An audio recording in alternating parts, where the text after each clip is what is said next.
Berjumpa lagi dengan Albarak. Kita lanjutkan cerita kelahiran kembali Dewa Abadi tanpa nama. Jangan lupa share, like, komen, dan subscribe.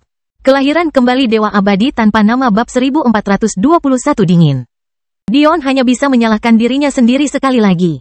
Dengan kecerdasannya, dia sudah lama merasa aneh kalau si kembar mengenalinya, namun dia tidak pernah bertanya. Tetap saja, Dion memiliki firasat samar bahwa meskipun indera penciuman mereka masih dalam kondisi baik, hal itu tidak akan membantunya mengetahui banyak hal. Menurut si kembar, mereka belum pernah mencium bau aneh itu seumur hidup mereka, tapi saat mereka menciumnya, mereka merasakan kenyamanan yang belum pernah mereka rasakan sebelumnya. Pada awalnya, mereka khawatir untuk mengatakannya lagi, tetapi karena dorongan Dion, mereka akhirnya membocorkan sisanya. Di sekitarmu, rasa sakit kami tidak terasa separah itu lagi. Nyatanya, berada di dekatmu terasa cukup menyenangkan. Mia akhirnya berkata. Mendengar kata-kata ini, rasa bersalah yang dirasakan Dion semakin tinggi. Dia benar-benar obat mujarab bagi mereka, namun mereka bahkan tidak menunjukkan keengganan untuk melepaskannya. Mereka menolak untuk membebani dia sampai pada titik di mana mereka merugikan diri mereka sendiri. Kamu tidak perlu merasa buruk, kata Mia buru-buru. Alasan kenapa kami tidak pernah memberitahumu adalah karena kamu pun tidak bisa menghentikan apa yang sedang terjadi. Meskipun kami merasa jauh lebih baik berada di dekatmu, kami menyadari bahwa penyakit ini justru semakin cepat dan bukannya melambat. Oh, Dion merasa jalan menuju harapan tiba-tiba tertutup. Dia tidak pernah merasa kehilangan seperti ini. Ada rumor di dunia fana yang selalu melekat pada Dion. Rupanya, ketika seseorang meninggal karena sesak napas, ada momen euforia terakhir menjelang akhir hidup mereka. Di saat-saat terakhir itu, dunia tiba-tiba tampak sangat cerah. Mungkin, berada di dekat Dion serupa dengan si kembar. Menurut perhitungan Dion, mereka seharusnya hidup 10-15 tahun lagi, tapi itu baru 6 tahun dan mereka sudah berada di ranjang kematian. Dion tiba-tiba menyadari bahwa dia tidak boleh mengunjungi si kembar lagi. Jika apa yang mereka katakan itu benar, maka dia hanya mempercepat kematian mereka. Dia tidak tahu mengapa mereka mengalami hal-hal ini di sekitarnya, dan dia tidak tahu. Tapi, dia pastinya tidak ingin menjadi penyebab mereka meninggal lebih awal dari yang seharusnya. Kakak, tolong jangan berhenti mengunjungi kami. Kata Bella lemah, jika kamu berhenti, maka aku benar-benar ingin mati. Hati Dion berdebar kencang. Bagaimana dia bisa mengabaikan permintaan seperti itu? Baiklah, aku tidak akan berhenti berkunjung. Pada akhirnya, Dion benar-benar tidak bisa berhenti. Dia awalnya berencana berjanji untuk kembali, tapi kemudian tidak melakukannya. Tapi, setiap kali dia memikirkan tentang si kembar yang tidak pernah meminta apapun darinya sebelumnya, dia melanggar janjinya pada dirinya sendiri. Dion benar-benar tidak punya solusi untuk masalah tersebut. Jika mereka berdua harus mati, bukankah seharusnya dia berusaha membuatnya senyaman mungkin? Seminggu kemudian, Dion menemukan dirinya berada di dalam makam keluarga Eostre. Setelah kerajaan Elfin tenggelam, begitu pula tanah suci berbagai klan. Hanya setelah upaya kolektif yang besar, Raja Akasia mampu menyelamatkan sebagian besar tanah ini. Lautan di bumi jauh lebih dalam dibandingkan dengan planet normal karena ukurannya yang meningkat secara eksplosif, jadi bisa dibayangkan betapa padat karya hal ini. Namun, Raja Acacia tahu betapa pentingnya bagi klan untuk memiliki rasa memiliki selama migrasi massal semacam ini, jadi dia tetap mengambil tugas tersebut. Saat ini, tidak ada anggota klan Eostre yang masih hidup, jadi makam mereka hanya menempati sudut kecil wilayah Elfin. Kemungkinan besar mereka bahkan mendapat tempat untuk memulai daripada diabaikan di dasar laut bumi. Dion senang Raja Acacia melakukan ini. Keluarga Eostre berkorban terlalu banyak demi kerajaan Elfin, dan meski keturunan mereka melakukan kesalahan, bukan berarti nenek moyang mereka harus dihukum. Meski begitu, Dion ragu-ragu saat melihat sosok wanita cantik berambut perak berlutut, air mata beku berkilauan di pipi lembutnya. Pada saat itu, Dion tidak bisa tidak mengingat kecantikan berambut perak lainnya yang muncul dalam hidupnya dengan cara yang sama seperti yang dilakukan Jade. Luna telah menyebabkan kekacauan baginya selama persidangan keduanya. Faktanya, jika bukan karena dia, Amporae tidak akan pernah mati. Tapi, sekali lagi, jika Amporae tidak mati, bagaimana dia bisa berada di sisinya sekarang? Adapun Jade, Dion menyadari bahwa dialah yang lebih harus disalahkan atas rasa sakit yang ditimbulkannya daripada yang dia terima sebelumnya. Meskipun ini tidak cukup baginya untuk merasa berhak memaafkannya, itu cukup baginya untuk percaya bahwa dia pantas mendapatkan kesempatan kedua. Masalah dunia persilatan sangat kejam. Dion sendiri mengerti bagaimana rasanya tiba-tiba tidak memiliki kendali atas tindakannya sendiri, merasa seolah-olah menjadi penumpang di tubuhnya sendiri. Ini adalah hal-hal yang dirasakan Jade berkali-kali sejak dia bertemu dengannya. Akhirnya, Dion meletakkan tangannya di atas patung es itu. Dengan tingkat kehadirannya saat ini, tingkat kemauan ini tidak dapat menahan strukturnya di bawah tekanannya. Perlahan, mungkin karena keraguan-raguannya, es itu mulai mencair. Pada akhirnya, Jade jatuh ke pelukannya. Bahkan setelah Dion menghilangkan rasa dinginnya, tubuh Jade menggigil tak terkendali. Ketika Dion menyadari mengapa ini terjadi, dia hanya bisa menghela nafas. Jade saat ini tidak memiliki kultivasi untuk dibicarakan, dia telah memutuskan semua meridiannya. Ini mungkin adalah tekadnya sendiri, hanya dengan cara ini dia dapat menjamin bahwa dia tidak akan pernah mencoba melarikan diri dari sangkar es. Saat ini, meridiannya telah berhenti berkembang sehingga bahkan pil pemeliharaan meridian Dion tidak akan berpengaruh. Mata Jade perlahan terbuka, warna opalnya yang berputar-putar tampak jauh lebih redup dari yang diingat Dion. Dia melihat sekeliling dengan bingung, sepertinya tidak menyadari satu-satunya alasan dia bisa berdiri sekarang adalah karena Dion memegangi bahunya. Dia melihat ke kiri dan ke kanan, tidak menyadari bahwa dada lebar di depannya sebenarnya adalah sebuah peti. Karena kepalanya lebih pendek dari Dion meskipun cukup tinggi untuk seorang wanita, jika dia tidak melihat ke atas, dia tidak akan melihat wajahnya sama sekali. Kelahiran kembali Dewa Abadi tanpa nama bab 1422 tak ada habisnya. Jade gemetar saat menyadari dia berada di makam keluarga Eostre. Ketika dia menoleh ke belakang untuk melihat peti mati kristal emas. Everdeen, aliran air mata mulai mengalir di atas peti mati yang sudah membeku yang menutupi wajahnya yang lembut. Ketika dia mendongak untuk melihat Dion mengangkatnya, gemetarnya berubah menjadi gemetar hebat. Dia tidak bisa mengendalikan tubuhnya sendiri, tidak mampu mengendalikan emosinya sendiri. Tiba-tiba, dia mulai berteriak. Tangannya terangkat ke atas kepalanya, membuat lengan Dion menjauh dari dirinya saat dia tersandung ke belakang, jatuh ke tanah. Kembalikan aku, Dion tercengang. Seandainya dia menggunakan kekuatan nyata, mustahil bagi Jade untuk mengabaikannya dengan mudah. Tapi, tubuhnya sangat lemah sehingga dia tidak berani bersikap terlalu kasar. Pada akhirnya, hasilnya adalah situasi yang dia lihat di hadapannya sekarang. Namun, dari semua skenario yang Dion pikirkan sebelum dia membangunkan Jade, dia tidak bisa menahan diri untuk tidak menyalahkan dirinya sendiri karena tidak memikirkan yang satu ini. Saat ini, Jade tampak persis seperti dirinya yang berusia 18 tahun. Dia belum menua satu hari pun, sehingga Dion tahu persis berapa lama dia terjebak di dalam es. Beberapa waktu antara Mei Ying melarikan diri dari Daiyu dan sebelum Dion melawan Loki dan Penatua Daiyu, Jade telah menguburkan dirinya di sini. Karena es yang membekukan penuaannya, perannya dan peran Jade dalam kehidupan masing-masing telah sepenuhnya terbalik. Jika sebelumnya Jade adalah kakak perempuan yang dewasa, kini giliran Dion yang menjadi kakak. Kembalikan aku, ocehan Jade tidak berhenti. Tapi, ada sesuatu yang sangat berbeda antara kali ini dan sebelumnya. Jika terakhir kali, Jade kehilangan akal sehatnya, kali ini, justru karena Jade sepenuhnya sadar bahwa hal ini sedang terjadi. Dion tiba-tiba berdiri membeku, dia tidak tahu harus berbuat apa.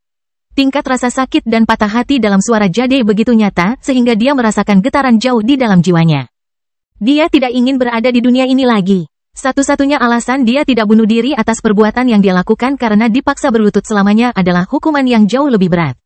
Hukuman yang dengan senang hati dijatuhkannya pada dirinya sendiri. Dia tidak bisa menerima pembebasannya, apalagi dia bisa menerima bahwa Dion adalah orang pertama yang dia lihat. Tidak peduli berapa banyak perubahan yang dia alami, tidak peduli seberapa kuat dia, Jade tidak akan pernah melupakan Dion. Mustahil baginya untuk tidak segera mengenalinya. Dia sudah tertanam dalam jiwanya seperti rasa bersalah yang tak berkesudahan yang dia rasakan. Awalnya, Dion berencana menjauhkan diri dari Jade. Sebagian dari dirinya tidak sanggup memaafkannya, sementara sebagian lainnya tahu bahwa kejadian yang terjadi bukanlah kesalahannya. Bahkan jika dia memilih untuk memaafkannya, apa yang bisa dia lakukan selain menjauhkan diri? Dia tidak bisa menerima perasaan Jade, jadi dia hanya punya pilihan yang tersisa. Tapi, ketika Dion melihat Jade terjatuh di hadapannya, naluri pertamanya adalah berlutut dan menariknya ke pelukannya. Dia tidak melakukannya untuk mengungkapkan perasaan romantis yang tersembunyi, tapi dia melakukannya karena dia tidak bisa menemukan dalam dirinya untuk menghalangi wanita itu. Bertahun-tahun yang lalu ketika Violet mengakui perasaannya padanya, Dion tidak perlu ragu untuk menolaknya. Namun, pada saat itulah dia memikirkan apa reaksinya jika bukan Violet yang ada di hadapannya, melainkan Ava. Lalu bagaimana reaksinya? Dan bagaimana jika itu adalah Jade? Seorang wanita yang telah dia paksakan nafsunya. Bisakah dia memunggunginya dengan begitu mudah? Jade bertarung sekuat tenaga, bahkan mencakar, mencoba mendorong Dion menjauh. Tapi, bagaimana dia bisa sukses? Bukan saja dia sekarang cacat, bahkan jika tidak, apakah dia benar-benar memiliki kultivasi untuk bersaing dengan Dion? Segera, dia kehabisan stamina. Dion tidak membalas, dia juga tidak mengucapkan sepatah kata pun, dia hanya memeluknya erat-erat. Isak tangis Jade segera berubah menjadi ratapan. Kesedihan yang mencapai tulang tercurah keluar dalam aliran deras yang tak henti-hentinya. Ada kebencian yang tersembunyi jauh di dalam teriakan minta tolong itu. Itu bukanlah kebencian terhadap Dion atau Miss Everdeen, atau bahkan keluarga Eostre, itu adalah kebencian abadi yang dia rasakan pada dirinya sendiri. Dion tidak tahu berapa lama dia berlutut di tanah batu yang keras dengan Jade di pelukannya. Dia tahu betul bahwa jika bukan karena panas tubuhnya, tubuh fana Jade sudah lama runtuh karena tekanan yang dia berikan padanya. Pada akhirnya, dia mengeluarkan semua energi yang tersisa sebelum dia jatuh ke dada Dion, benar-benar kelelahan. Sambil berpikir, Dion memasang dua segel di pikirannya. Yang pertama memblokir ingatan akan kekejaman yang dia lakukan sepenuhnya, dan yang kedua akan memaksanya untuk tidur sampai tubuhnya pulih sepenuhnya. Dia tidak mempunyai solusi untuk hal ini. Kadang-kadang, tidak mungkin segala sesuatunya dibungkus dengan rapi dan rapi. Jadi suatu hari harus menghadapi hal-hal yang telah dia lakukan. Tapi, untuk saat ini, Dion akan memberinya kedamaian setelah hampir 30 tahun menderita tanpa akhir. Dengan berat hati, Dion membaringkan Jade di salah satu kamar tidur Soul Palace yang tak terhitung jumlahnya. Tidak akan ada masalah jika dia beristirahat di sini di masa mendatang. Karena dia sudah menugaskan Kaeda untuk mengawasinya, tidak ada yang perlu dia khawatirkan saat ini.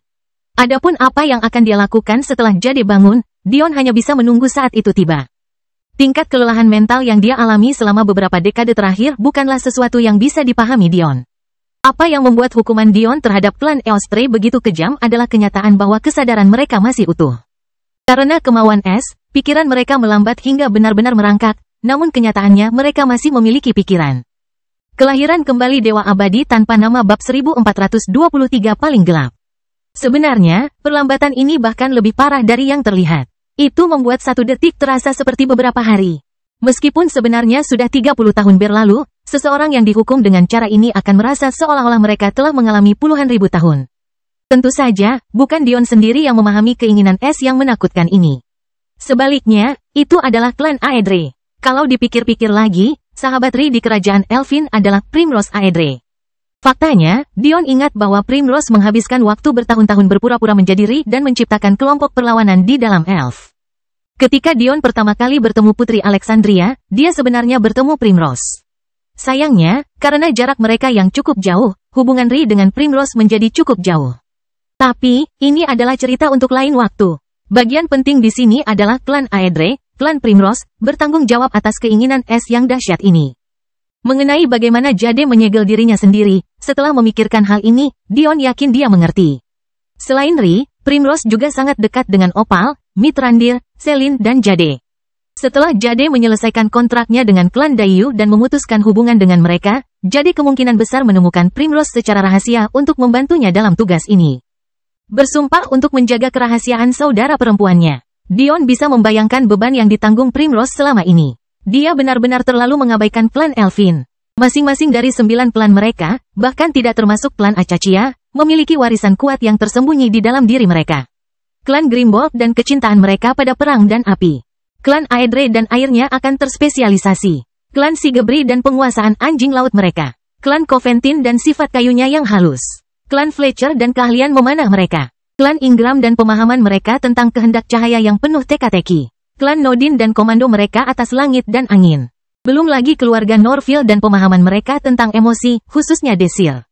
Tentu saja, hal ini tidak termasuk klan Eostre yang telah dijatuhi hukuman berlutut selamanya di depan makam Miss Everdeen. Tapi mungkin yang terbaik adalah manifestasi mereka tidak pernah terlihat lagi. Bahkan jika suatu hari mereka diampuni, mereka harus memilih jalan baru untuk diri mereka sendiri. Kesadaran ini membuatnya mengerti bahwa dalam mengejar kekuasaan secara membabi buta, dia tidak hanya kehilangan dirinya sendiri, tetapi dia juga telah melupakan kekuatan yang sudah menjadi miliknya.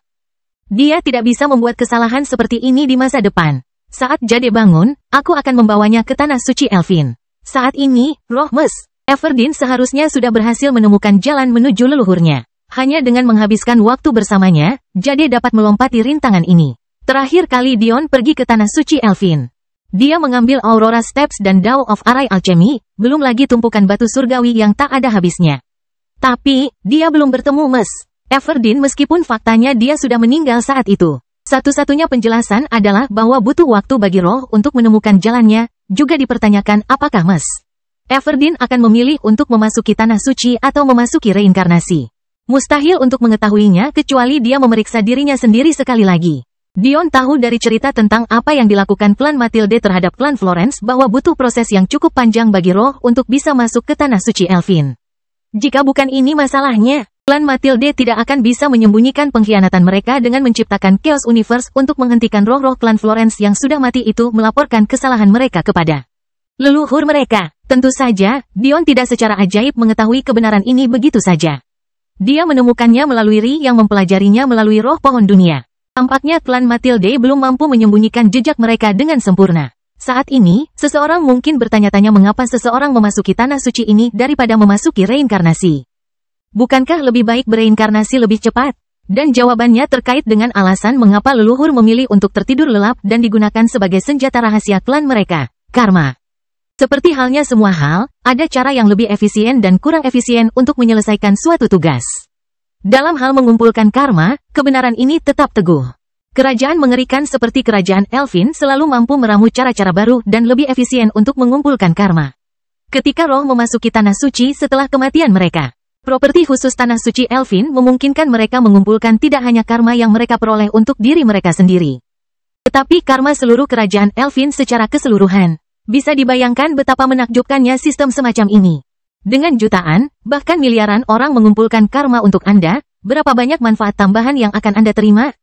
Kerajaan Elfin selalu mampu menempat jalur penentang surga dengan cara ini. Sayangnya, menentang langit tidak selalu menghasilkan akhir yang baik. Justru karena alasan inilah kerajaan Elfin bersinar paling terang, namun juga meredup paling cepat.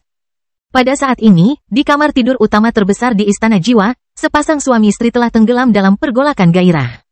Wajah Ri yang halus dipenuhi keringat, mata biru keperakannya menatap ke arah Dion dengan penuh gairah saat dia mengendarainya. Kapanpun Ri menjadi seperti ini, Dion hanya bisa membiarkannya melakukan apa yang dia mau. Dia tampaknya sangat senang mendominasi Dion dengan cara ini. Sudah lama sekali sejak Ri memiliki Dion sendirian, jadi dia memanfaatkannya sepenuhnya. Bahkan sekarang, 10 ekor putihnya berdenyut liar di tempat tidur besar mereka. Kamu mesum sekali, dia berbisik ke telinga Dion dengan menggoda. Apa yang akan Clara katakan jika dia tahu kamu memintaku untuk membawa ekorku untuk memenuhi fetish gelapmu? Suaranya membuat tulang Dion meleleh. Dia mendekatkan tubuh sempurna wanita itu ke dirinya sendiri, tidak membiarkannya menarik diri. Kelahiran kembali Dewa Abadi tanpa nama bab 1424 mendengarkan. Dion bahkan tidak tersipu malu. Jadi bagaimana jika dia mengajukan permintaan seperti itu? Tampaknya istrinya ini terlalu kurang ajar. Tangannya menelusuri keringat tipis yang membasahi punggungnya, menuju ke pinggul rampingnya, dan menggenggamnya dengan kuat. Pada saat Ri menyadari bahwa segala sesuatunya tidak akan berjalan baik baginya, semuanya sudah terlambat. Dion telah mendorong ke atas. Merasa Dion meluncur begitu jauh ke dalam dirinya, Ri merasa seperti kehilangan kendali atas tubuhnya. Matanya bahkan berputar ke belakang tak terkendali. Tulang punggungnya menggigil tanpa kendali saat dia menjadi tumpukan daging lembut di pelukan Dion. Sial baginya, karena dia telah memberikan tantangan, bagaimana Dion bisa melepaskannya begitu saja? Erangan Ri semakin keras, pada akhirnya menjadi rintihan belas kasihan. Otot-ototnya mengejang hingga mulai terasa sakit, kenikmatannya begitu dahsyat sehingga aliran cairan harum yang tak ada habisnya menetes dari bagian bawahnya, memenuhi ruangan dengan aroma menggoda yang tak tertahankan. Ini bukan pertama kalinya Ri berhubungan dengan Dion setelah terobosannya. Namun, saat itu, Dion belum sepenuhnya memahami kekuatannya, jadi dia menahan sebagian besar kekuatannya, tidak ingin menyakiti istrinya. Tapi, begitu dia memahami batasannya dengan baik, dia mendorong Ri ke tepi dari apa yang bisa dia tangani, mendorongnya ke puncak gunung yang tidak bisa dia turuni. Pada titik ini, Dion bahkan tidak perlu menggunakan api aurora miliknya. Dengan kehadirannya yang menyatu dalam setiap tindakannya, Ri mungkin akan pingsan jika dia melakukannya. Tapi, meski begitu, aura raja menyapu dirinya, meskipun Ri sendiri mengikuti jalan kedaulatan, hal itu menjinakkan semangatnya. Seolah-olah tubuhnya tidak punya pilihan selain menjadi dempul di tangan Dion. Pada akhirnya, Ri tidak bisa lagi menggerakkan pinggulnya. Dia hanya bisa berbaring di dada Dion, menciumnya dengan sungguh-sungguh saat dia mengangkat pinggulnya di udara, mendorong ketiga maluannya masuk dan keluar dari dirinya. Tidak lama kemudian, dia bahkan tidak punya tenaga untuk melakukan sebanyak itu. Segera, semburan cairan panas menyebabkan dia mengejang sekali lagi. Saat itu, Ri hanya ingin menerima benih Dion. Pikirannya berkabut karena kehadiran Dion, jadi dia kembali ke nalurinya yang paling dasar. Untungnya, Dion menyadari pada saat terakhir bahwa dia telah menurunkan semua pertahanannya, jadi dia mengambil tindakan pencegahan sendiri. Meskipun dia bercanda tentang memasukkan bayi ke dalam kandungannya, itu masih terlalu dini bagi mereka. Meski begitu, dia tidak akan ragu setelah mereka berdua memasuki alam Dao. Saat itu, Dion yakin bisa mencapai banyak hal. Pada saat itu, sebagian besar rencananya dapat dilaksanakan tanpa dia harus berada di sana untuk mengawasi setiap detail kecil, sehingga dia dapat kembali tenang dan menikmati hidup sekali lagi. Dion merasa bahwa dengan kehadirannya menyatu dalam setiap tindakannya, itu berarti bahwa memiliki anak akan jauh lebih mudah daripada anak yang memiliki tingkat kultivasinya, atau jauh lebih sulit. Mengenai apa yang akan terjadi, hanya waktu yang akan menjawabnya. Ri meringkuk seperti anak kucing kecil di pelukan Dion. Dia selalu lebih mungil dari Clara dan Madeline, jadi penampilannya ini sungguh menggemaskan, apalagi dia belum menarik 10 ekornya. Dion membelai rambut panjangnya yang berwarna biru keperakan, menyekanya dan ke belakang telinganya yang agak lancip. Telinga Ri tidak sepanjang telinga Elfin asli, tapi tetap memiliki ketajaman tersendiri yang membuatnya mempesona. Kamu tidak seharusnya terlalu keras pada Jade. Ri tiba-tiba berkata. Kata-kata ini membuat Dion benar-benar lengah. Bahkan sebelum dia memutuskan untuk melepaskan Jade, dia tentu saja telah berbicara dengan istrinya tentang hal itu, dia tidak menyembunyikan apapun dari mereka. Tapi, harus diingat bahwa Ri lah yang merusak wajah Jade, membuatnya terjerumus ke dalam spiral yang mengerikan. Dion tidak tahu bagaimana Jade memperbaiki kelainan bentuknya. Mengingat poin yang telah mereka capai, tidak kurang dari pil tingkat komet akan berhasil. Tapi yang jelas, bumi tidak memiliki akses ke ahli seperti itu pada saat itu. Jadi, ini akan tetap menjadi misteri sampai dia terbangun. Bukan hanya Jade, tapi klan Eostre juga. Selesai. Dion mengangkat alisnya. Sepertinya dia cukup suka menjatuhkan bom hari ini. Oke, aku mendengarkan. Tanpa sadar tangan Dion mengelus salah satu ekor Ri. Perasaan semacam ini hanya hilang saat meluncur melintasi lekuk tubuhnya. Sebenarnya, Ri adalah Ratu Elfin. Selama dia ingin mengambil kendali, bahkan ayahnya pun harus mengambil langkah mundur. Meskipun Ri seringkali tetap marah, kedaulatan ada dalam darahnya. Entah itu garis keturunan bangsawannya, atau konstitusinya, keduanya cenderung ke arah ini. Hal ini sebagian besar disebabkan oleh kepribadiannya yang begitu berapi-api. Jika dia tidak bertemu Dion, sisi dirinya itu akan semakin ganas. Sayangnya, karena dia mencari jalur kekuasaan yang cepat, dia meninggalkan sebagian besar garis keturunannya. Hal ini mengakibatkan jalannya terhenti dan kepribadiannya menjadi lebih pendiam.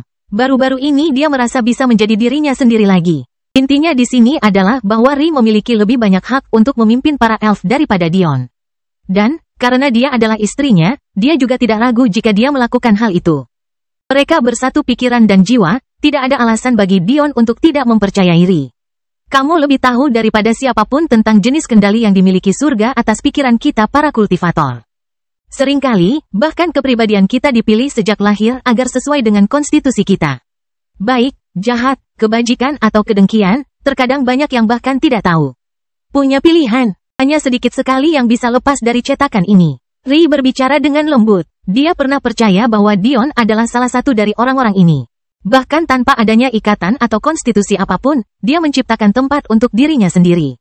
Begitu dia akhirnya mendapatkan kekuatan, dia menjadi lebih mempesona dari sebelumnya. Kelahiran kembali Dewa Abadi tanpa nama bab 1425 oke. Namun, dia sekarang tahu bahwa bahkan suami yang tak terpecah pun memiliki celah dalam baju besinya. Ketika dia mengetahui apa yang terjadi dengan Chaos Flame dan bagaimana dia menyerbu ke dalam sekte Grand Templar dalam keadaan hampir histeria, dia merasakan beban berat di hatinya. Jika Dion pun tidak bisa melarikan diri, bagaimana mereka bisa? Konon, saat dia melihat Dion perlahan-lahan keluar dari kebiasaan itu hari demi hari. Gambaran luhur yang ada di ingatannya tidak menyusut. Faktanya, itu tumbuh ke tingkat yang tidak ada bandingannya sebelumnya. Tempatnya di jantung tidak tergoyahkan. Mungkin jika suatu hari tiba di mana dia ingin membuangnya, dia tidak akan bisa menyalahkannya, tetapi lebih memilih menyalahkan dirinya sendiri. Ini semua untuk mengatakan bahwa Anda memperoleh perspektif baru tentang berbagai hal. Surga mengendalikan sebagian besar hidup mereka, bukankah lebih baik merayakan mereka yang mampu melawannya?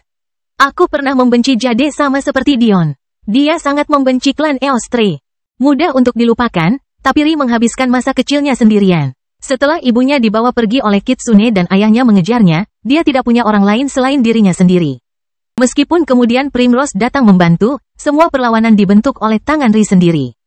Memikirkan bagaimana klan Eostre ingin melibas semua pekerjaan yang dia lakukan, hal itu membuat marah tak terkendali. Tapi sekarang, dia sudah tumbuh lebih dewasa. Mustahil bagi seorang penguasa untuk mengatur secara mikro semua yang dilakukan rakyatnya.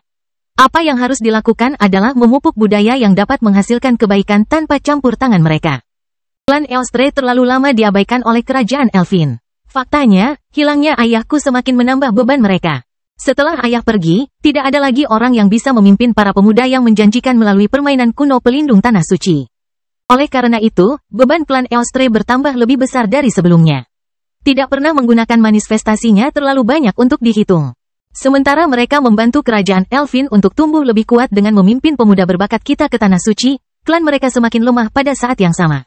Perlahan-lahan, posisi klan Eostre di antara klan 9 pilar semakin berbahaya. Namun, penderitaan mereka diabaikan. Tanpa ahli yang bisa menggunakan manifestasi mereka, mereka jauh lebih lemah, dan dengan demikian tidak mempunyai hak untuk bersuara.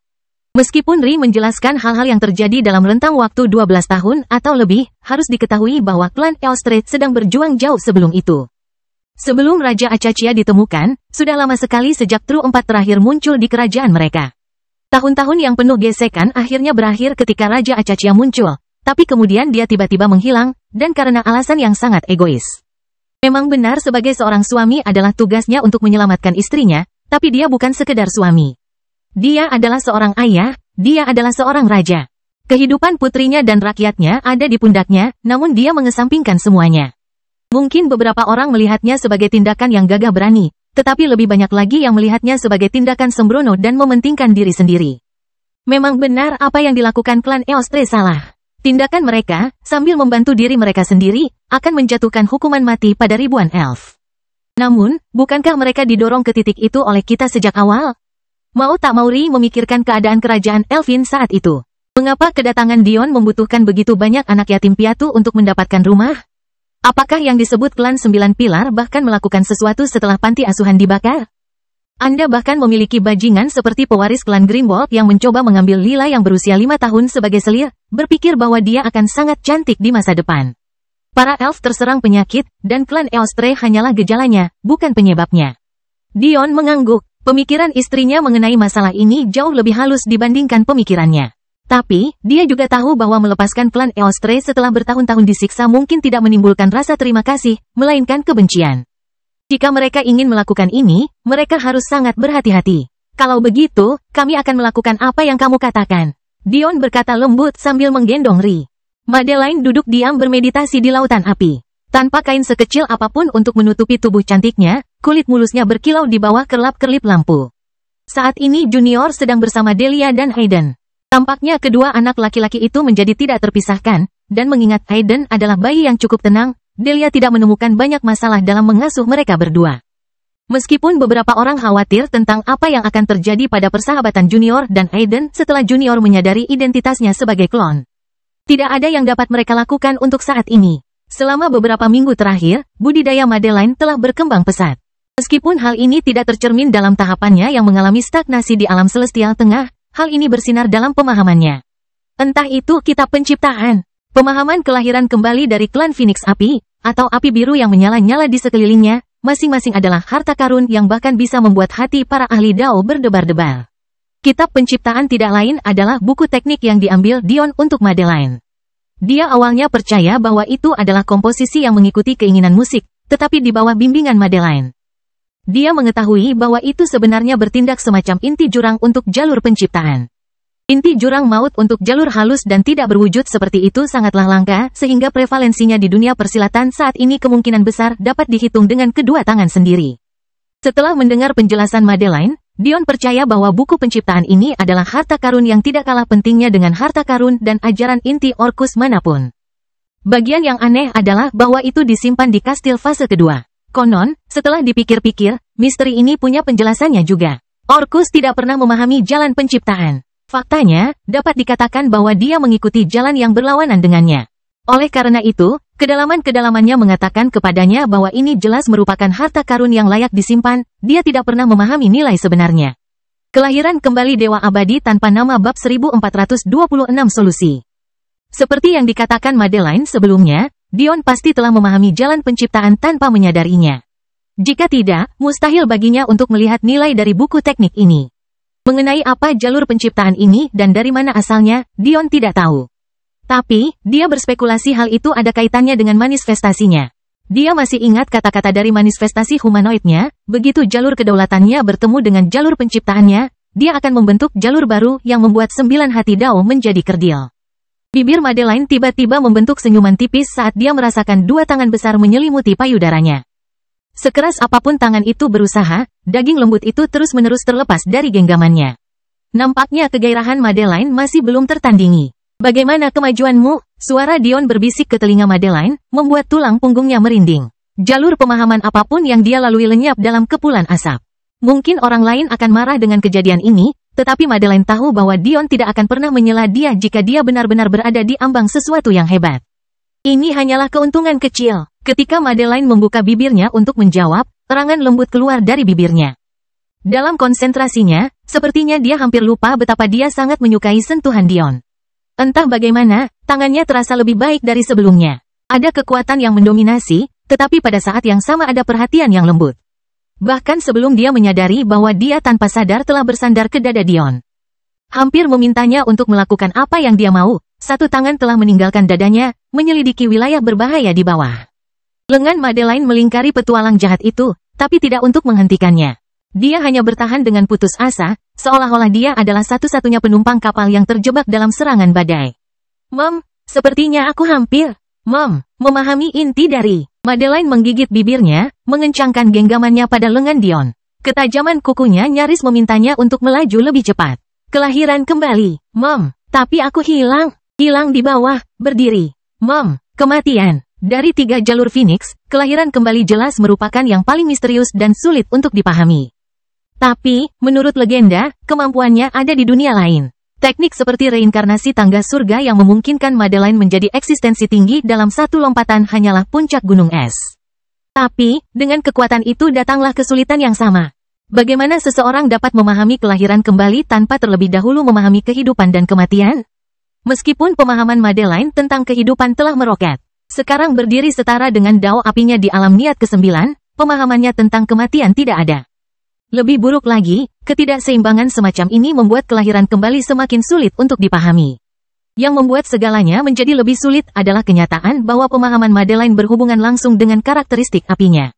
Meskipun justru karena apinya Madeline memahami kehidupan dengan begitu mudah, menyaring kemampuan 2 api dan 4 karakteristik masih sangat sulit. Kurangnya pemahaman Madeline memaksa karakteristik tersebut menjadi sangat tidak seimbang yang tidak hanya melemahkan apinya secara keseluruhan, namun juga memaksa karakteristik yang tidak aktif menjadi terpojok, membuatnya lebih sulit untuk dipahami. Oh, Dion tersenyum, mencium ringan leher Madeline saat cairan harumnya terus-menerus melapisi tangan cekatannya. Saya pikir saya mungkin punya solusi untuk itu.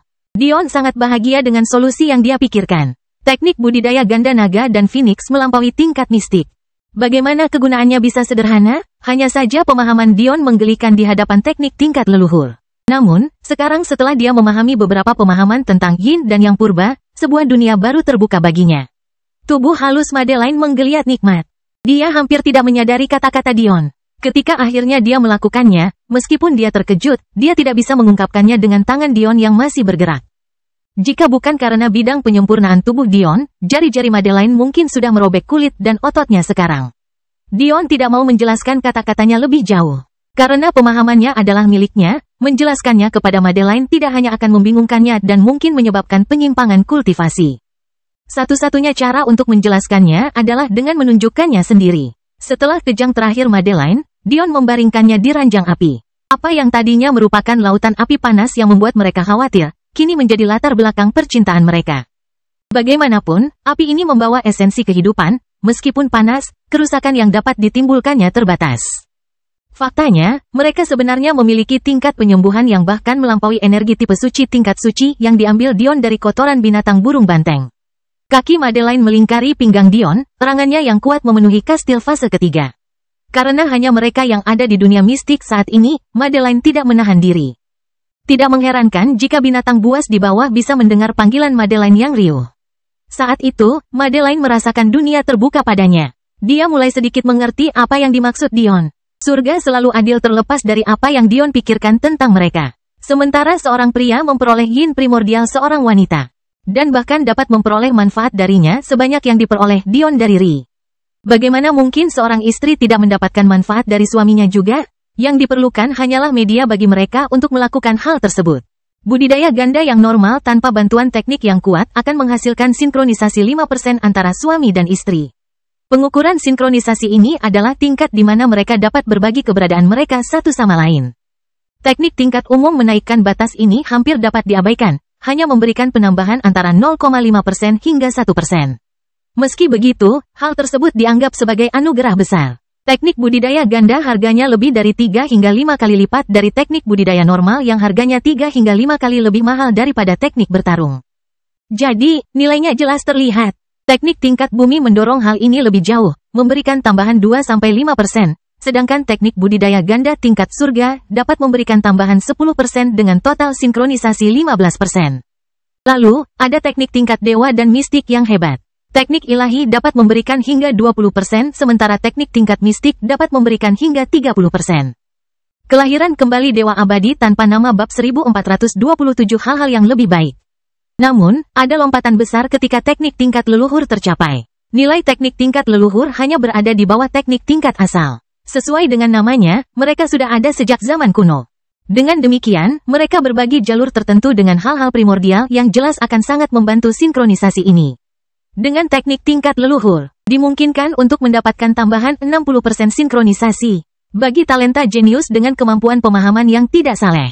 Memahami 65% proses berpikir seseorang sudah lebih dari cukup untuk membantu mereka memahami 35% sisanya. Tingkat sinkronisasi semacam ini hampir mencapai tingkat yang berlebihan bagi para jenius seperti Dion dan Madeline. Adapun teknik asal, hanya mereka yang dapat menyediakan 95% penuh yang dibutuhkan untuk mencapai 100%. Sayangnya, bahkan yang transenden pun akan membunuh karena teknik kelas asal. Jika mereka mengetahui Dion sebagai manusia biasa yang memiliki teknik tingkat leluhur, mereka akan batuk darah hingga bunuh diri. Sederhananya, teknik tingkat asal terlalu jarang, namun tidak jarang sama sekali. Ini mungkin terdengar aneh, tapi itulah kenyataannya. Teknik tingkat asal adalah teknik yang begitu sempurna sehingga surga mengenalinya. Namun, begitu surga mengenali teknik tersebut, itu menjadi bagian dari warisan surga. Misalnya, aurora bawaan Abraxas adalah teknik kelas asal. Itu begitu sempurna bahkan triliunan tahun setelah kematiannya, individu masih dilahirkan dengan aurora bawaan. Termasuk Dion. Sejauh yang diketahui Dion, banyak sekali hal yang dia temui sehari-hari sebenarnya adalah teknik tingkat asal. Dengan bantuan teknik budidaya ganda naga dan phoenix, sinkronisasi Dion dan Madeline mencapai tambahan 56%, mencapai 61%. Madeline tidak bisa hanya melihat apa yang dipikirkan Dion, dia bisa merasakannya. Setiap bagian dari dirinya tampak menyatu dengan miliknya. Satu-satunya hal yang Dion tidak izinkan untuk disentuhnya adalah pemahamannya tentang api kekacauannya. Dia tidak akan bisa memaafkan dirinya sendiri jika istrinya putus asa karena pemahamannya. Karena praktis sekarang sudah menyatu dengan pikiran Dion, Madeline memahami fakta ini dan tidak menyelidiki area itu.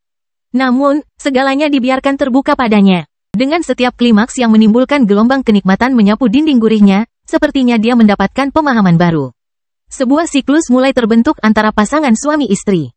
Karena Dion belum memahami apapun tentang yin primordial Madeline, dia dapat menggunakan sinkronisasi ini dengannya untuk akhirnya mengintipnya. Dia memutuskan untuk fokus pada yin ametis, menggunakan pemahamannya tentang kehidupan untuk mendukung dan memperkuat keinginan kematiannya. Ini adalah konsep yang mirip dengan teknik yang disebutkan Raja Naga selama pertarungan Dion dengan Loki dan Penatua Daiyu. Saat itu, dia memperkenalkan teknik masokis yang mengharuskan menelan dao orang lain untuk memperkuat dao Anda sendiri. Perbedaannya di sini adalah teknik itu sangat berbahaya. Sedangkan teknik ini sangat lembut karena Dion tidak perlu menerima pemahaman itu sebagai miliknya, dia bisa mengandalkan Madeline untuk bertindak sebagai perantara, mengurangi beban pada dirinya sendiri. Sementara Dion memperkuat niat kematiannya, Madeline menggunakan yang primordialnya untuk melihat sekilas pemahamannya. Perlahan, dia mulai menggunakan niat mati Dion untuk menyeimbangkan keinginan kelahiran kembali. Dengan demikian, dia tidak perlu membuang waktu untuk memahami hukum tertinggi yang baru dan malah bisa fokus pada kekuatannya. Suami dan istri kehilangan kesenangan. Pada saat mereka terbangun, beberapa minggu telah berlalu dan keinginan kelahiran kembali Madeline akhirnya mencapai keseimbangan. Ini adalah kecepatan luar biasa dari teknik tingkat leluhur yang disediakan. Dion benar-benar mulai menikmati hal-hal terbaik dalam hidup. Orang mungkin berpikir dia malas pada saat ini, tapi dia merasa kelonggaran pikirannya telah membawanya ke tingkat yang benar-benar baru. Dia tidak dapat memahami dengan tepat apa perubahan ini. Tetapi yang dapat dia katakan adalah jika Dion yang sekarang melawan Dion yang baru saja keluar dari dunia mistik api emas, pertempuran itu akan berakhir total. Mungkin mudah untuk berasumsi bahwa ini karena Dion telah memahami kekuatannya sekarang, dan karena itu dia lebih baik daripada rekannya beberapa bulan yang lalu. Namun, Dion tahu bahwa perubahan ini lebih dalam dari itu. Saat ini, pertumbuhan cadangan energi mental dan spiritualitasnya cukup besar sehingga dia akhirnya menyadari adanya perubahan. Itu hampir tidak bisa dihitung sebagai peningkatan 1%, tapi Dion masih bersemangat karenanya. Kita harus tahu bahwa para kultivator dapat menghabiskan ribuan tahun untuk mengatur pikiran mereka untuk peningkatan sebesar itu. Memperluas cadangan energi mental seseorang adalah tugas yang membosankan dan melelahkan. Hanya spesies atau individu langka seperti Dion yang sepenuhnya memahami kelemahannya yang dapat melakukan perbaikan seperti itu dalam waktu sesingkat itu. Jika klan tidak mengetahui kecenderungan masokis Dion dengan baik, mereka akan mengira dia sudah mulai berpuas diri. Dia sudah menunda pertemuan mereka 3 kali sekarang, sepertinya menghabiskan setiap hari menghabiskan waktu bersama istri-istrinya. Namun, terobosan Zabia dan murid Ipsum memberikan perlindungan yang baik bagi Dion. Banyak klan di bawah pengawasan Dion bahkan tidak memiliki satupun ahli Dao. Faktanya, itulah yang terjadi. Tak satupun dari mereka melakukannya. Jadi, menyaksikan 6 terobosan dengan cara ini, bagaimana mungkin mereka tidak terpesona? Banyak yang percaya bahwa Dion sedang menyelidiki klan mereka dengan terus memindahkan tanggal pertemuan. Yang lain percaya dia memprioritaskan ahli Dao baru mereka, dan yang lain lagi percaya bahwa dia sedang memainkan semacam permainan pikiran. Namun, tak satupun dari mereka yang menyangka Dion hanya terlalu menikmati waktu luangnya untuk mengurusi urusan politik yang mengganggu. Kamu tahu pada akhirnya kamu harus menghadapinya, kan? Clara memandang Dion tanpa daya. Untuk meningkatkan efektivitas Clara, Dion membangun kantornya di dalam Soul Palace. Jika seseorang dari dunia persilatan masuk, mereka akan sangat bingung karena banyak objek dunia fana dapat ditemukan di dalam kantor ini. Kelahiran kembali Dewa Abadi tanpa nama bab 1428 pantang. Meskipun dunia fana seperti yang pernah diketahui Dion dan Clara telah dihancurkan. Harus diingat berapa banyak data yang disimpan Dion di gelang kembarnya. Saat ini, gelang-gelang itu diubah menjadi kalung yang dikenakan Ri dan Madeline, namun data di dalamnya jelas merupakan sesuatu yang tidak akan pernah dihancurkan Dion. Mereka telah duduk diam di lingkaran spasialnya selama bertahun-tahun sekarang. Mengingat Clara tidak mungkin mengingat setiap detail dari segala sesuatu mengingat dia belajar banyak tentang apa yang dia ketahui tentang pemerintahan sebagai manusia dengan ingatan yang cacat. Kodeks buku, artikel, dan video yang dimiliki Dion adalah sumber daya yang sangat berharga. Dapat dikatakan bahwa apa yang tersisa dari dunia fana dapat ditemukan di ruangan ini.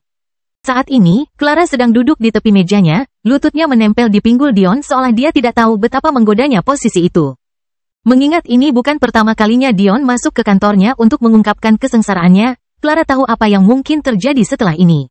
Tetapi dia jelas tidak menyadari bahwa dia secara tidak sadar sedang hamil. Ah, mereka bisa menunggu. Biarkan mereka merasakan tekanan. Mereka yang pintar pasti tahu bahwa aku tidak senang dengan apa yang terjadi selama aku tidak ada. Aku akan memberi mereka kesempatan terakhir ini untuk memperbaiki kesalahan mereka. Jika mereka bisa, hukumannya akan keras dan cepat. Dion tersenyum, menggenggam pinggul Clara dan mendekatkannya.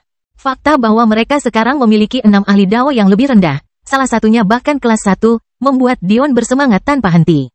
Dia benar-benar harus berterima kasih kepada Demon Sage karena telah menerima dan melatih mereka selama ratusan tahun. Meski begitu, bagaimana mungkin mereka gagal? Dion telah melengkapi mereka dengan beberapa peralatan terbaik yang ditinggalkan oleh Sekte Rusa Surgawi. Belum lagi pil penyembuhan tingkat atas yang mampu menambah umur seseorang. Mereka harus benar-benar tidak kompeten agar bisa gagal. Sampai sekarang, Dion bertanya-tanya apakah dia harus memberikan pil pulsa ilahi kepada Zabia atau tidak. Memang benar bahwa Zabia memasuki alam Dao sebagai prajurit kelas 1. Suatu prestasi yang benar-benar mengerikan yang hanya bisa dijamin kesuksesannya oleh Dewa Sejati, tetapi dia masih berada di orde pertama. Jika dia meminum pil itu, dia hanya akan maju ke orde kedua, tapi dia tidak akan menerima denyut ilahi, yang berarti dia tidak akan pernah memiliki kesempatan untuk mendapatkan kemampuan seorang martial saint. Namun, itu hanya satu aspek dari pemikiran Dion, separuh lainnya percaya bahwa mungkin dia terlalu serakah. Seorang ahli Dao orde pertama sungguh luar biasa, bisakah dia berharap jauh lebih baik? Pada akhirnya, dia tidak bisa mengambil keputusan, jadi dia menundanya. Clara memutar matanya. Kamu membuatnya terdengar seperti kamu berencana untuk memberikan tekanan ini. Aku tahu kamu baru saja menjadi malas. Dia ingin melanjutkan kata-kata kasarnya, tetapi jejak ciuman yang ditinggalkan Dion di sepanjang lehernya membuatnya kehilangan akal sehatnya. Pada saat yang sama, lututnya tanpa sadar menegang di sekitar pinggul Dion, dan hanya itulah undangan yang dia butuhkan. Tahukah kamu, Mom, jika kamu ingin marah, Mom, semangatmu, alitas, Mom, kamu harus mencoba, Mom, abstinence. Terlepas dari kata-kata Clara, dia sudah berhati-hati mengusap punggung lebar Dion saat dia kehilangan nafsu.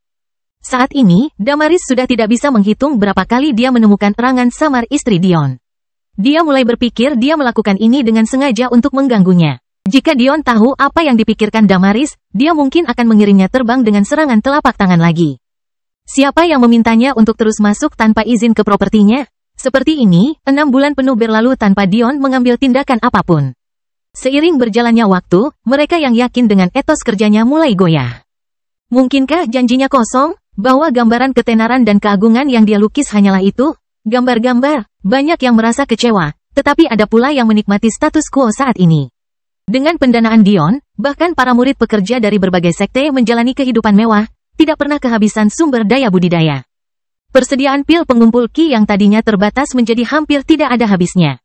Pada saat yang sama, akademi terus berkembang. Dengan tambahan para jenius klan mortal, standar mereka meningkat ke level lain. Meskipun hanya ada 36 dari mereka, masing-masing menunjukkan bakat di luar imajinasi. Mulai dari titik di mana mereka tidak tahu apa-apa tentang dunia persilatan 6 tahun yang lalu, ke titik di mana mereka semua memasuki dunia pengumpulan esensi sebagai jenius Orde ke-9. Apakah mereka dapat melanjutkan momentum ini atau tidak, masih belum jelas. Lagi pula, dengan setiap bidang budidaya berikutnya, gelar jenius Orde 9 menjadi semakin tinggi. Tidak ada kekurangan dari Celestial kelas 2 atau bahkan 3 yang pernah menjadi pengumpul esensi Orde 9 juga. Tapi, apa yang bisa dikatakan adalah bahwa para jenius klan mortal ini memiliki dorongan unik pada mereka. Mereka sangat ingin kembali ke rumah dengan mengenakan garis-garis kejayaan, siap memberitahu sesama anggota klan tentang betapa menakjubkannya dunia persilatan. Tentu saja, 36 orang jenius ini hanya mengetahui bagian-bagian dunia persilatan yang berbunga-bunga dan indah. Di bawah perlindungan Dion, siapa yang berani menyakiti mereka? Bahkan klan yang saat ini tidak disukai Dion tidak berani. Tapi, untuk saat ini, Dion mengizinkan mereka tetap memakai kacamata berwarna mawar. Selama waktu ini, musim kampanye lainnya dibuka untuk Soul Rain Universe. Jelas sekali bahwa bahkan setelah Dion menghancurkan mereka hampir 10 tahun yang lalu, mereka tidak akan menyerah hanya setelah 1 kali percobaan. Namun, meski Dion tidak bisa lagi memasuki gerbang tersebut mengingat itu adalah gerbang esensi, bukan berarti dia tidak memiliki tindakan balasan sendiri. Proses merebut gerbang itu panjang dan sulit. Setelah Dion menguasai ke-9 menara, sulit bagi 99 alam semesta untuk bergerak karena mereka berada dalam posisi yang sangat dirugikan. Kelahiran kembali Dewa Abadi tanpa nama bab 1429 ramai. Pada awalnya, karena itu, mereka tidak menyerang sama sekali. Selama 5 tahun pertama setelah Dion hampir membunuh semua pemuda jenius mereka tidak mengirim siapapun. Kemungkinan besar, mereka berusaha menghubungi, atau, lebih tepatnya, berharap menghubungi pendukung mereka untuk mendapatkan solusi yang bermanfaat. Namun, kita harus tahu bahwa pendukung 99 alam semesta yang sulit ditangkap telah mengendalikan mereka selama beberapa juta tahun, dari kehancuran Soul Rain Peak hingga sekarang. Dengan begitu banyak waktu berlalu, beberapa generasi akan datang dan pergi. Seiring berjalannya waktu, minat mereka terhadap kegunaan 99 alam semesta akan menurun drastis. Benar saja, para pendukung tersebut belum pernah menjangkau 99 alam semesta selama bertahun-tahun, dan saat ini sudah mendekati lebih dari 100.000 alam semesta. Dan, bahkan sebelum itu, jeda waktu antar kontak semakin lama semakin lama. Pada akhirnya, 99 alam semesta hanya akan bergantung pada dirinya sendiri. Sayangnya bagi mereka, 5 tahun itu sudah cukup bagi Dion untuk membina banyak pengumpul esensi yang kompeten, tidak ada yang lebih menonjol dari Allura, Sibyl, dan Kedar, para pemimpin para jenius klan mortal. Meskipun kuantitas mereka kurang, dan bahkan kualitas mereka dalam beberapa aspek, Dion telah memberi mereka petunjuk yang begitu besar sehingga hal itu tidak menjadi masalah. Selama 2 kampanye terakhir, 99 alam semesta telah menghabiskan seluruh waktunya untuk mencoba merebut kembali satu menara, berharap dapat menggunakannya sebagai basis operasi. Namun, mereka ditolak berulang kali. Pada saat kampanye ketiga ini bergulir, Allura, Sibyl, dan Kedar tidak perlu lagi mengandalkan keunggulan menara. Tapi, ini justru membuat 99 alam semesta kehilangan lebih dari itu. Sayangnya bagi mereka, para jenius yang dikirim oleh 99 alam semesta untuk menghadapi Dion adalah Pseudo Saint saat itu. Saat ini, mereka telah melewati kematian pertama dan karena itu tidak dapat lagi memasuki gerbang esensi. Mereka tidak punya peluang. Selain para jenius klan Fana, ada juga para jenius lain yang berkembang pesat. Belum lagi putra Giralda, Ryu, yang tampaknya satu langkah di atas mereka semua yang telah mendapatkan satu-satunya nilai S yang sejauh ini diberikan oleh Akademi, ada juga mantan budak jiwa. Meskipun sepertinya Dion tidak melakukan apa-apa, dia sering mengirimkan klonnya untuk membimbing mereka dengan rajin.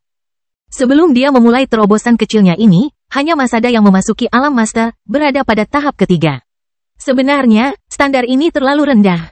Mengingat Masada memiliki jiwa alam suci puncak, batas atasnya adalah seorang Grandmaster puncak, namun dia masih seorang master. Namun, di bawah bimbingan Dion selama 6 bulan. Setiap jenius tahap jiwa bawaan bunga bawah minimal memasuki ranah praktisi puncak, dengan lebih dari 1000 di antaranya menjadi master. Dengan Masada memimpin kelompok sebagai master tahap ke-10. Bahkan mantan budak jiwa pun tidak tahu bahwa ini berkat bimbingan Dion. Setiap hari, dia akan membentuk ribuan klon dan mengirimkan semuanya dengan menyamar, mengklaim dirinya sebagai tetua nominal dari Soul Rending Peak. Dengan cara ini, dia perlahan-lahan meningkatkan standar mereka, hari demi hari. Segera, pada suatu hari ketika Dion tanpa sadar meremas payudara Clara, dia memutuskan bahwa sudah waktunya pertemuan resmi dimulai. Pada hari khusus ini, Istana Jiwa sedang ramai. Pertemuan yang dinanti-nantikan akhirnya terjadi. Meskipun banyak orang yang diundang merasa bangga, masih ada perasaan campur aduk. Mereka yang paham apa maksud dari gelar Dewa Sejati sudah lama tunduk pada kekuatan Dion, namun bukan berarti mereka mengakui kepemimpinannya. Meskipun memiliki kekuatan yang lebih besar dan sumber daya yang besar adalah hal yang hebat, kemampuan untuk menjalankan sebuah kerajaan adalah masalah yang sama sekali berbeda. Pada saat yang sama, ada orang-orang yang sama sekali tidak memahami apa arti gelar Dewa Sejati. Karena situasi genting yang mereka alami, Dion sangat selektif terhadap individu yang dia izinkan meninggalkan alam semesta dan berinteraksi dengan dunia luar. Tentu saja, dia mempercayai jenderal iblisnya, istrinya, teman dekatnya, dan bahkan putra dan putri dewa kecilnya, tapi kepercayaan itu tidak berlaku untuk semua orang. Akibatnya, banyak yang menghabiskan lebih dari 7 tahun terakhir bersembunyi di alam semesta ini. Tentu saja, tempat ini tidak seperti penjara. Bagaimanapun, itu adalah seluruh alam semesta. Jadi, hal ini tidak menimbulkan banyak ketidakpuasan, meski menimbulkan sedikit ketidaknyamanan. Saat ini, setiap tokoh penting di Soul Land Universe mereka sedang berkumpul, baik itu kekuatan masa lalu, atau yang baru yang berasal dari alam semesta asal Dion. Aula tempat mereka berkumpul adalah Aula Mei Ying yang dirancang khusus untuk acara-acara seperti ini. Itu adalah ruangan besar berbentuk oval, dengan panjang lebih dari 300 meter, dan lebih pendek di bawah 150 meter. Ruangan itu dirancang berlapis-lapis, dengan setiap lapisan yang lebih tinggi berikutnya menempati radius yang lebih besar dan ketinggian yang lebih tinggi. Jelas sekali, dengan cakupan kerajaan Dion yang masih baru saat ini, ukuran seperti ini terlalu berlebihan. Akibatnya, semua orang berkumpul menuju lapisan paling bawah, membiarkan lapisan yang lebih tinggi ditutup oleh tirai berwarna merah dan emas yang mewah. Saat ini, area yang bisa mereka akses hanya beberapa puluh meter di segala arah. Di lapisan paling bawah, bagian kepala oval terpotong, secara efektif memisahkan faksi Dion dan bantuan terpercaya dari orang lain. Banyak yang hanya bisa dengan bingung memasuki pemandangan yang begitu megah. Aula ini tidak hanya terbuat dari bahan-bahan yang murni dan tidak dapat dipercaya, namun juga memiliki desain yang sangat modern. Setelah masukan Dion, Mei Ying memutuskan untuk mengambil beberapa petunjuk dari dunia fana dalam desainnya. Orang hampir bisa salah mengartikannya sebagai ruang pertemuan PBB. Pada saat ini, gumaman perlahan menjadi tenang saat pintu masuk aula terbuka. Mata mereka semua terfokus pada sekelompok individu yang mendekat, tidak mampu mengalihkan pandangan mereka. Meski begitu, meski dengan atmosfer yang megah, tidak ada yang lebih megah dari pemuda yang memimpin mereka semua. Dion saat ini mengenakan jubah emas hitam, dibuat dengan indah dan diukir dengan lambang kuno. Bahkan tanpa mahkota, dia tidak diragukan lagi membawa aura seorang penguasa, entah bagaimana bahkan membayangi budidaya alam Dao Zabia yang mengikuti di belakangnya. Kelahiran kembali Dewa Abadi tanpa nama bab 1430 pikiran. Dari istrinya, hanya Ri dan Clara yang mengikutinya, masing-masing memihak salah satu sisinya. Sedangkan Madeline, dia tidak tertarik dengan hal seperti itu. Meskipun penting baginya untuk berada di sini setelah Dion secara resmi mendirikan kekaisarannya, untuk pertemuan semacam ini, penampilannya tidak diperlukan. Ri mengenakan gaun putih cantik. Itu menempel erat di tubuhnya sebelum turun hujan lembut dari pinggulnya, bahunya yang ramping ditutupi oleh selendang wol yang dibuat dengan elegan. Seseorang hampir bisa melihat aura ratu yang nyata di sekelilingnya yang dapat membuat jantungnya berdebar-debar. Sedangkan untuk Clara, dia berpakaian formal dengan jubah Comet Lord miliknya. Kain perak gagal menyembunyikan kesempurnaan lekuk tubuhnya, berkilauan dengan coretan cahaya asteroid ilusi. Tatapannya dingin dan tajam, memancarkan perhatian terhadap detail yang tidak berani ditemui oleh mereka yang hadir. Banyak yang tahu bahwa Dion punya banyak istri, tetapi mereka hampir tidak tahu apa-apa tentang mereka akan menjadi wanita seperti apa. Beberapa secara pasif mengabaikannya sebagai alat yang digunakan Dion untuk melampiaskannya dan sepenuhnya memutuskan untuk mengabaikannya. Kemungkinan besar, atau begitulah yang mereka yakini, ketika Dion dewasa, dia akan menemukan seorang wanita yang layak menjadi permaisuri untuk berada di sisinya. Tapi siapa yang menyangka bahwa wanita Dion memiliki kehadiran seperti itu? Mereka yang memiliki niat tersembunyi, sudah merasa khawatir setelah memasuki aula ini, namun melihat tampilan semacam ini. Hati mereka semakin bergetar. Selain istri dan Zabia, Dion diikuti oleh 10 wakil komandannya. Bersama Zabia, mereka semua mengenakan baju besi hitam yang tampak memancarkan aura gelap yang mencekik atmosfer. Bersama-sama, mereka berjalan maju tanpa sepatah kata pun. Dion membawa mereka ke bagian aula yang terpisah, mengambil tempatnya di singgasana tengah dengan Ri dan Clara duduk di kedua sisinya. Dion meluangkan waktu untuk mengamati ruangan. Di tengah keheningan, nampaknya ada tekanan mematikan di leher semua yang hadir. Namun, Dion tampaknya tidak keberatan, menatap tatapan semua orang sampai mereka terpaksa membuang muka. Baru setelah dia menemui ayah dan ibu mertuanya, dia tersenyum sedikit dan melepaskan ketegangan di aula. Aku sudah membuat kalian semua menunggu, aku minta maaf untuk itu. Dia berkata dengan nada berwibawa. Sepertinya dia tidak meminta maaf sama sekali. Karena pertemuan ini dimaksudkan untuk kemajuan Solen Universe, bagaimana kalau kita mulai dengan pemikiran Anda? Berbagai pemimpin klan dan sekte memandang satu sama lain dengan tidak nyaman. Dari semua cara yang mereka harapkan untuk dimulai oleh Dion, inilah satu-satunya cara yang membuat mereka lengah. Mereka setengah mengira Dion akan menyerbu masuk, menyebutkan serangkaian perintah yang tidak perlu dipertanyakan lagi, bahkan mungkin tidak masuk akal, lalu berjalan keluar. Dion menunggu dengan sabar. Dia sama sekali tidak melakukan apapun untuk meredakan suasana canggung, dia hanya duduk diam. Detik menjadi menit, dan setengah jam berlalu tanpa ada yang mengucapkan sepatah kata pun. Lelucon yang luar biasa. Bukankah mereka semua punya mata? Hanya satu ahli Dao di belakang Dion yang dapat membunuh mereka semua. Dan itu bahkan tidak menyebutkan Penatua Nova, yang tidak ada di sini, atau kecakapan bertarung Dion sendiri. Tetap saja, Dion terus diam saja. Ekspresinya memperjelas maksudnya, saya tahu Anda punya keluhan, jadi kami tidak akan melanjutkan sampai Anda menumpahkannya.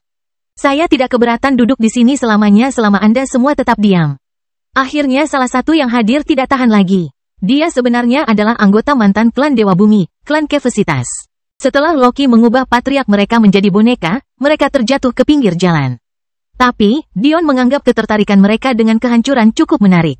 Sama seperti kehendak surgawi dan hukum tertinggi surgawi, kehendak kehancuran memiliki hubungan yang sama dengan kehendak kekacauan. Faktanya, Chaos Arenas tempat Ulu hampir melumpuhkan Ri dijalankan oleh keluarga Kefesitas. Ini bukanlah suatu kebetulan. Jika Dion mengingatnya dengan benar, pewaris adik laki-laki klan Kefesitas sebenarnya termasuk di antara 11 jenius yang dia lawan di pintu masuk dunia warisan Dimensage. Meski begitu, Dion tidak menunjukkan reaksi khusus apapun ketika perwakilan mereka berdeham. Lagi pula, dia sudah tidak peduli lagi dengan hal-hal seperti itu. Pemimpin Sacharo, jika saya boleh bertanya, mengapa Anda terus-menerus menunda pertemuan itu? Anggota klan Kefesitas memutuskan untuk memetik buah yang tergantung rendah. Nada suaranya tidak terlalu mencela, dan dia juga memilih topik yang diketahui semua orang. Dengan cara ini, dia dapat meminimalkan risiko bagi dirinya sendiri sambil tetap melanjutkan pertemuan ini.